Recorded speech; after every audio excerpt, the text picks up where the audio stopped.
আমাদের দেশে হুজুররা ওয়াজ করে দেখবেন, ইমাম আবু হানিফা রহিমাহুল্লাহ 40 বছর এশার অজু দিয়ে ফজরের নামাজ পড়েছে। এই ওয়াজ শুনেছেন? এটা ডাহা মিথ্যা কথা। এই 40 বছর ইমাম আবু হানিফা রহিমাহুল্লাহ তার স্ত্রীর কাছে যাননি, 40 বছর তিনি ঘুমাননি, 40 বছর তার কোনো প্রয়োজন হয়নি।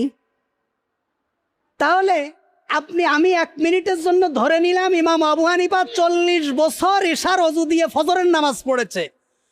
তাহলে এই ইমাম আবু হানিফা সব থেকে বড় সুন্নাতের খেলাফ কাজ করেছে। আল্লাহ রসুল বলছেন যে আমি রাত্রে ঘুমাই আবার তাহাজ্জুদ পড়ি, আমি দিনে রোজাও রাখি আবার ইফতারও করি। যে ব্যক্তি আমার এই সুন্নত মানবে না সে আমার উম্মত না। আপনি ইমাম আবু হানিফার নামে এত বড় একজন ইমাম, এত বড় একজন দিনের খাদেমকে আপনি বড় শাইখুল হাদিস আপনি মিথ্যা বলে দিলেন। আবার কি বলে, ইমাম আবু হানিফা নাকি 1 রমজানে 62 খতম কোরআন দিয়েছে। তা 62 বার যদি উনি কোরআন খতম রমজানে দেয় তাহলে দিন কয় খতম হয়? তো আর অন্য কাজ কি করেছে?